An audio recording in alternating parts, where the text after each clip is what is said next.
Hello students, welcome back to the channel and one and only accountancy. तो पिछली video में मैंने तुम्हें एक बहुत अच्छी एश्योरेंस दी थी। क्या थी एश्योरेंस की बच्चों? आज की इस वीडियो में, अगली वीडियो दैट इज आज वाली वीडियो में हम बहुत इंपॉर्टेंट क्वेश्चन करने वाले हैं, बहुत इंपॉर्टेंट, ठीक है, जिसमें पिछले जितने भी टॉपिक्स आपने अलग अलग टुकड़ों में किए, आज वो सारे एक साथ मर्ज हो जाएंगे, है ना। और फिर उस क्वेश्चन को हम करेंगे, यानी कि this is going to be the level of question जिस टाइप के क्वेश्चन एग्जाम में आपको देखने को मिल सकते हैं या मिलेंगे फॉर श्योर, है ना। तो क्वेश्चन देखने में थोड़ा सा बड़ा लगेगा लेकिन मुश्किल बिल्कुल भी नहीं है फॉर श्योर, ठीक है। तो बस थोड़ा सिस्टमैटिकली समझने वाली बात है, सिस्टमैटिकली करने वाली बात है। क्वेश्चन में कोई मुश्किल नहीं लगेगी आपको, कोई मुश्किल नहीं लगेगी आपको। बढ़ते हैं आगे, सीधा क्वेश्चन से शुरुआत करते हैं, ज़्यादा फालतू की बात किए बिना, क्योंकि आज का पूरा फोकस हमारा इस क्वेश्चन पे होना चाहिए। टॉपिक समझ में आना चाहिए, क्वेश्चन समझ में आना चाहिए, एक एक बारीक बारीक चीज़ें हमें पता होनी चाहिए, ठीक है। तो चलो बिना किसी देरी के स्टार्ट करते हैं। क्या है, देखो, Mister Beast purchased on 1 April 2021। Date बहुत ज़्यादा मैटर करेगी, तो अंडरलाइन करके चलना या लिख के चलना बहुत इंपॉर्टेंट है। मिस्टर बीस्ट ने 1 अप्रैल 2021 को एक सेकेंड हैंड मशीनरी खरीदी, कितने की? 1,80,000 की। 1,80,000 में इन्होंने एक मशीनरी खरीदी एंड फर्दर एक्सपेंसेस भी किए इसके ऊपर, कितने के? 20,000 के। Was incurred to improve its technical reliability. ये इतना किया इन्होंने, ठीक है। Useful life of the machinery is estimated to be 10 years. Useful life कितनी बताई है? 10 साल बताई हुई है। Maintenance during the year was 10,000। During the year maintenance कितनी थी? 10,000। Now this is something question has given you to confuse you. ध्यान रखना क्या है, बोला है कि maintenance during the year, not at the time of purchase. अगर क्वेश्चन में बोला होता कि maintenance at the time of purchase, तो it would have been a different thing. और बोला है maintenance done during the year, is completely different thing. तो ध्यान रखना, किसी भी एसेट को खरीदते टाइम, एक्वायर करते टाइम, उस पर जितने भी खर्चे होते हैं वो सारे उसमें रिकॉर्ड किए जाते हैं, परंतु बाद में, उसके बाद में कभी अगर एक्सपेंस होता है तो वो उस एक्सपेंस का पार्ट नहीं है, वो एसेट को एक्वायर करने का पार्ट नहीं है। समझ में आ रही बात? यानी कि आपने एक एसी खरीदा और उस एसी को इंस्टॉल कराने के लिए इंस्टॉलेशन कॉस्ट लगी 2,000 रुपये, तो एसी की कॉस्ट प्लस में इंस्टॉलेशन कॉस्ट मिलाकर वो उसका कॉस्ट है टोटल, वो एसेट में इंक्लूड होगा। लेकिन आपने एसी खरीदा, ठीक है, 6 महीने चलाया और 6 महीने बाद आप सर्विसिंग करा रहे हो, पेड सर्विसिंग करा रहे हो, तो that is not part of the asset, that is not cost of the asset, that is part of repair and maintenance, तो वो अलग खर्चा हो गया, तो that is not taken to assets account। ये बात हमेशा ध्यान रखना। एसेट को चाहे सेकेंड हैंड एसेट ही क्यों ना है, अगर परचेज कर रहे हो, परचेज करते टाइम उस पर कोई भी खर्चा कर रहे हो, ठीक है, इस्टेब्लिशमेंट का हो सकता है, ठीक है, इंस्टॉलेशन का हो सकता है, वगैरह वगैरह, तो वो उसी में आएगा। कैरेज का हो सकता है। लेकिन अगर बाद में हो रहा है खर्चा, 2 महीने 3 महीने 4 महीने बाद हो रहा है उस एसेट के ऊपर खर्चा, तो वो उसका पार्ट नहीं है। तो ध्यान रखना कि maintenance during the year was 10,000, ये हमारे किसी मतलब का नहीं है, ठीक है, कहीं इसको ऐड कर दो आप। ऑन 1 जुलाई 2022, अब 1 अप्रैल 2021 को हुआ, अब 1 जुलाई 2022 को an additional machinery costing 1 lakh was purchase on 1 April 2023। The machinery purchase on 1 April 2021 having became obsolete was sold for 1,10,000। 1 April 2023 को, ठीक है, जो मशीनरी 1 अप्रैल 2021 को खरीदी गई थी, वो पुराने वाली 2 साल पहले वाली, have became obsolete, ठीक है, यानी अब वो हमारे लिए किसी यूज की नहीं रह गई है, ठीक है, तो हमने उसको डिस्कार्ड कर दिया और उसको कितने में बेच दिया? 1,10,000 में, ठीक है। On 1 October 2023 new machinery was purchase at a cost of 1,50,000, और उसी साल अक्टूबर में एक और मशीनरी खरीद ली जाती है 1,50,000 की। Depreciation is charge at the rate 10% per annum. Depreciation कितना चार्ज किया जाता है? 10% पर एनम पे। कौन से मेथड से? स्ट्रेट लाइन मेथड से। कौन से मेथड से? स्ट्रेट लाइन मेथड से। Prepare machinery account for 3 years ending 31 मार्च 2024। 31 मार्च 31 मार्च 2024 तक का आपको क्या बना के देना है? अकाउंट बना के देना है, ठीक है। तो चलो बिना किसी देरी के शुरू करते हैं। देखो बच्चों, क्या है इसमें, अगर आप इसको देखो तो समझने वाली बात है। क्या है, आपको 1 साल का अकाउंट बनाना आता है, वो बहुत इजीली आप समझ चुके हो। अब बात आती है कि अगर 1 साल से ज़्यादा का क्वेश्चन आए और उसमें अलग अलग सालों में अलग अलग एंट्रीज हो रही है, तो उस केस में आपको क्या करना है? एक टाइमलाइन बना लेना है, ठीक है। बहुत सिंपल सा है, मैं आपको समझाता हूँ, अभी समझ में आ जाएगा आपको। एक टाइमलाइन बनाओ आप पहला, ठीक है, क्या होगा, ये टाइमलाइन है आपका 2021 में शुरू हो रहा है, 22 में खत्म होगा, तो 2021 और 22 का। दूसरा टाइमलाइन बनाओ आप, ये आपका 2022 और 2023 का। और तीसरा टाइमलाइन बनाओ आप अपना 2023 और 2024 का। बात खत्म हो जाएगी। 3 साल का क्वेश्चन है, ठीक है। अब देखो कि पहले साल में क्या क्या हुआ है, इससे क्या होगा कि आप क्वेश्चन करते रहे ना, भूलोगे नहीं चीजें, ठीक है। आपको बार बार जाना नहीं है, ठीक है। आप एक जगह पर लिख लोगे ये, और वहां पर लिखने के बाद आप इसको सॉल्व कर सकते हो। देखो क्या होगा, सबसे पहले 1 अप्रैल 2021 को आपने एसेट खरीदा, ठीक है, उस पर खर्चे वर्चे करे, और उसके बाद कुछ नहीं किया, उसके ऊपर कोई ट्रांजैक्शन नहीं है, कुछ नहीं है, क्योंकि अगली ट्रांजैक्शन नहीं है 1 जुलाई 2022 को, जो कि अगले साल में आएगा, है ना। तो यानी कि इस साल में क्या किया आपने, सिर्फ परचेज किया एसेट को, तो दूसरा उस पर डेप्रिसिएशन चार्ज करोगे, और फिर आप उसकी क्लोजिंग वैल्यू दिखा दोगे, और इसके अलावा कोई चौथी एक्टिविटी आपके पास करने के लिए नहीं है इस साल में, पहला। दूसरे साल में क्या होता है, 1 जुलाई 2022 को additional machinery costing 1 lakh was purchase, एक एसेट, नई एसेट खरीदी गई है, ठीक है। तो क्या होगा इस साल में, आप देखो जरा, आप एक तो ओपनिंग बैलेंस लिखोगे, ये आएगा आपका। फिर उसके बाद इसी साल में जुलाई में एक एसेट खरीदी जा रही है, तो आप परचेज ऑफ एसेट दिखाओगे, ठीक है। और कुछ नहीं हो रहा है तो डेप्रिसिएशन दिखाओगे, और फिर चौथा क्लोजिंग वैल्यू दिखाओगे। ये 4 काम आपको इस साल करने हैं। अगले साल की अगर मैं बात करूं 2023-24 में, तो देखो क्या हुआ है, on 1 April 2023 the machinery purchase became obsolete and sold out. तो इस साल में आकर ना 1 अप्रैल को ही आपने सबसे पहले एसेट को बेचा है, ठीक है। तो सबसे पहले आपके पास क्या आएगा, बैलेंस बीडी आप दिखाओगे, है ना, बैलेंस बीडी आपका आएगा जो आप वहां से लेके आए होगे। उसके बाद उसी डेट पे, ऑन द सेम डेट, आप एसेट को सेल आउट करोगे, सोल्ड, ठीक है। अब सेल करोगे तो वहां से प्रॉफिट या लॉस भी निकल के आएगा, है ना, ये ध्यान रखना, ये दिखाना है आपको। उसके बाद जो इसी साल में एक और एसेट खरीदी गई है, इसी साल में एक और एसेट खरीदी गई है, कब, अक्टूबर में, तो परचेज ऑफ एसेट दिखाना पड़ेगा आपको, ठीक है। ये बैलेंस बीडी यानी जो ओपनिंग बैलेंस है कि आप एक एसेट को बेच रहे हो, लेकिन जो पुरानी दूसरी वाली बची हुई है उसका तो लगेगा ना भाई, है ना। और नेक्स्ट आपको परचेज ऑफ एसेट, और जो बची हुई एसेट्स हैं उस पर डेप्रिसिएशन ऑन रिमेनिंग, ये लिख दो आप। अब इससे क्या होगा कि आपको 3 साल में, 3 अलग साल में क्या क्या काम करने हैं वो सारे आपने लिख ले यहाँ पर। अब भूलने का कोई चांस नहीं, बार बार क्वेश्चन पे जाने की जरूरत नहीं है। पहले साल में हमने एसेट को खरीदा है, डेप्रिसिएशन चार्ज करेंगे, क्लोजिंग बैलेंस करेंगे, बात खत्म। अगले साल में ओपनिंग में बैलेंस होगा, एक और मशीन खरीदी गई है तो एक वो दिखा दी जाएगी, उन दोनों पे लास्ट में डेप्रिसिएशन लगेगा, वो दिखाएंगे, उनका क्लोजिंग बैलेंस निकालेंगे, बात खत्म हो गई। फिर तीसरे साल में क्या होगा, जो क्लोजिंग बैलेंस था वो पहले ओपनिंग पे आएगा, और 1 ही अप्रैल को एसेट को बेच दिया जा रहा है तो सेल की एंट्री हो जाएगी, सेल करोगे तो प्रॉफिट और लॉस निकलेगा आपका। और फिर उसी साल में एक और एसेट खरीदी गई है, उसको एसेट को परचेज दिखा देंगे, और जो एसेट्स हैं हमारे पास, एक पुरानी वाली और एक नई वाली, उन पर डेप्रिसिएशन चार्ज किया जाएगा, और फिर उनका क्या निकल जाएगा, क्लोजिंग बैलेंस। तो इस तरीके से ये पूरी टाइमलाइन बन गई है। अब आपने कोई सरदर्दी नहीं लेनी है, बहुत सिंपली क्वेश्चन को करते जाना है, बस वैल्यूज आपको पता होनी चाहिए। 1,20,000 में एसेट को खरीदा गया है, 20,000 का डेप्रिसिएशन उस पर एडिशनल खर्चा हुआ है, तो 2 लाख की एसेट खरीदी गई है, कब, 1 अप्रैल 2021, 1 अप्रैल 2021 को। आई बात समझ में। तो देखो क्या होगा, टू बैंक अकाउंट कितने में, 2 लाख, है ना, 3, 4, 5, आई बात समझ में। 2 लाख में आपने एसेट को खरीदा है। उसके बाद एज ए सेट इस साल में कोई एंट्री नहीं हुई है, तो कब पहुंच जाओगे आप, 31 मार्च पे पहुंच जाओगे।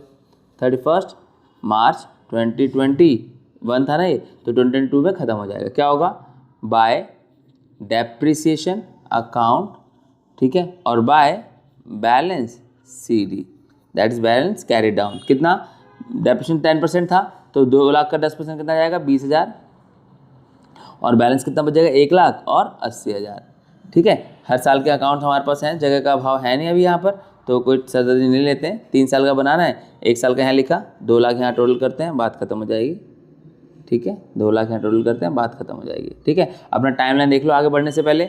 दूसरे इस साल में क्या किया है, इस साल में एंट्री की है, ओपनिंग बैलेंस होगा, एक और एसेट परचेज की गई है और डेप्शन चार्ज होगा। ठीक है, आ जाते हैं यहाँ पर 1 अप्रैल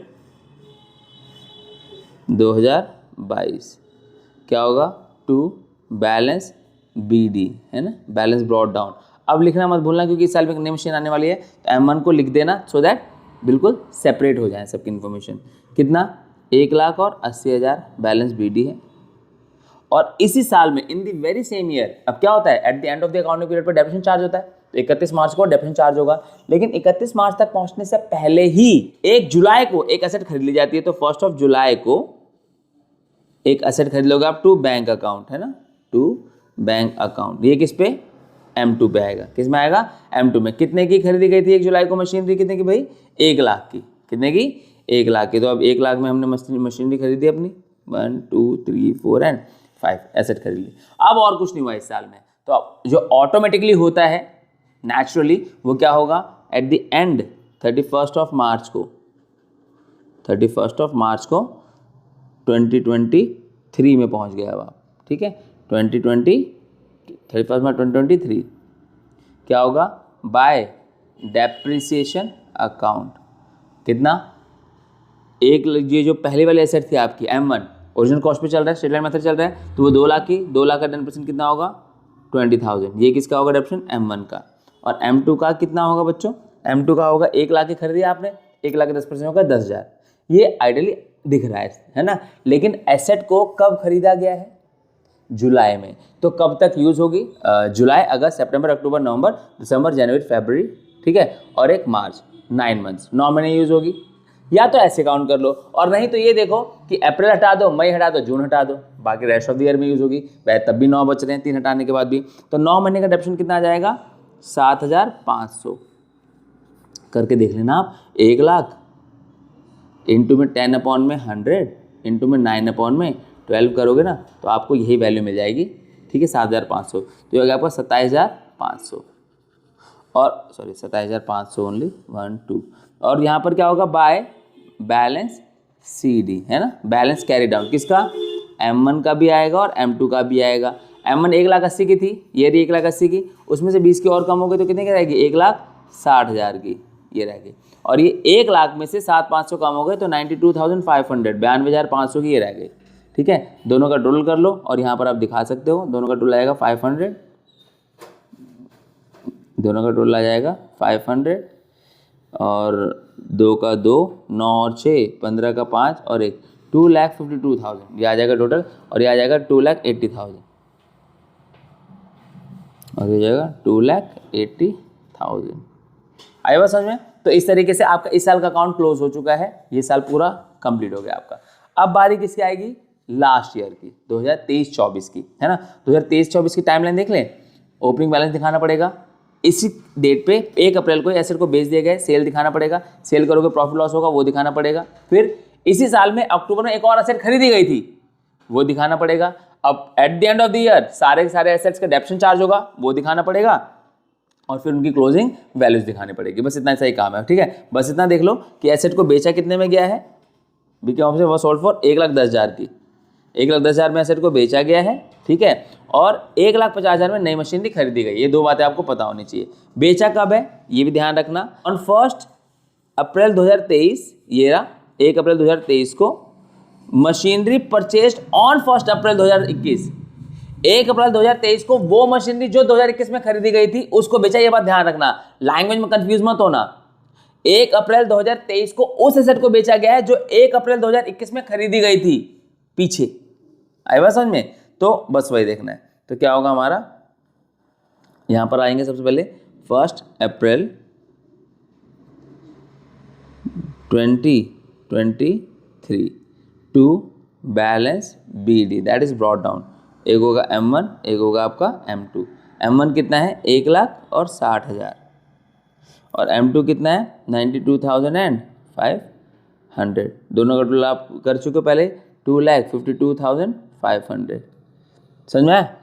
अब इस साल में इसी डेट पर पहली वाली मशीनरी को 1 अप्रैल 2023 को ही बाय देखो जिस साल में आपने बेचा, अगर उसको यूज़ करके बेचा है, जैसे 2 महीने 3 महीने 4 महीने 6 महीने यूज़ करके बेच रहे हो, तो आपको उतने टाइम का डेप्रिसिएशन चार्ज करना पड़ेगा। जो हमने पिछली वीडियो में देखा था कि एसेट को 6 महीने यूज़ किया था और 6 महीने यूज़ करने के बाद बेचा था, तो पहले 6 महीने का डेप्रिसिएशन लगा था और फिर बची वैल्यू पे सेल किया था उसको। तो यहाँ पर क्या होगा, यहाँ पर तो 1 अप्रैल को ही बेच दिया, तो जिस डेट पे ओपनिंग बैलेंस आ रहा है उसी डेट पे सेल आ रही है, तो वो एसेट को यूज़ तो किया नहीं गया, तो डेप्रिसिएशन किस पे चार्ज होगा, वही सेम ओरिजिनल कॉस्ट पे। कितना?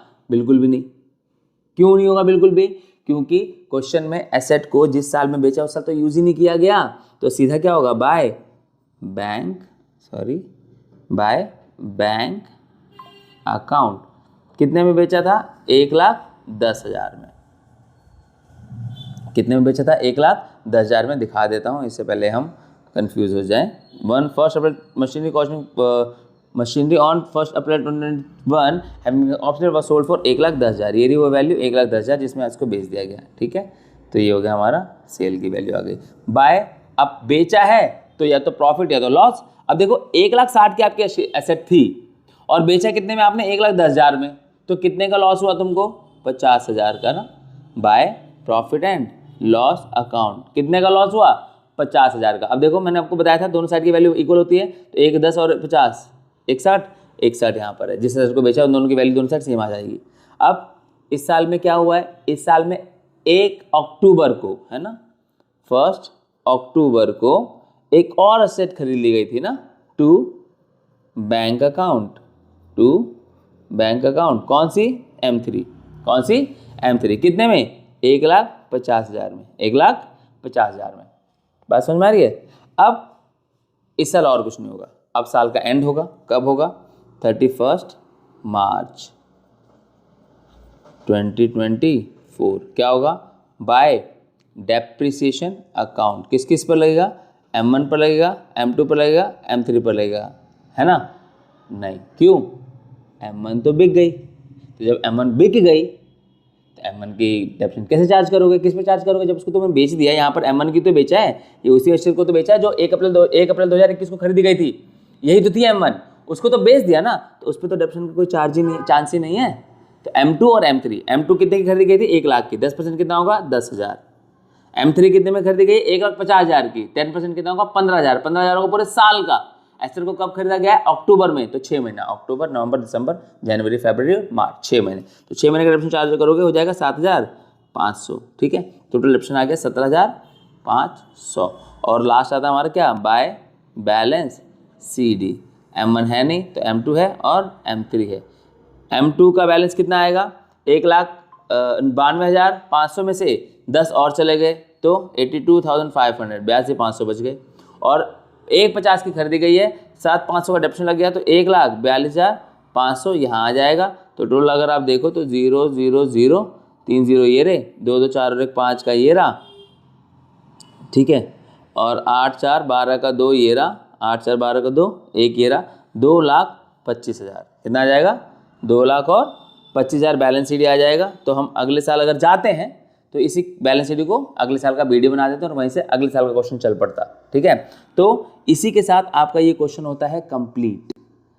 आई होप आपको ये समझ में आया हो। ठीक है, ये सेल वाला पार्ट समझ में आया ना, कि सेल वाला जो पार्ट है इसमें हमने डेप्रिसिएशन चार्ज क्यों नहीं किया?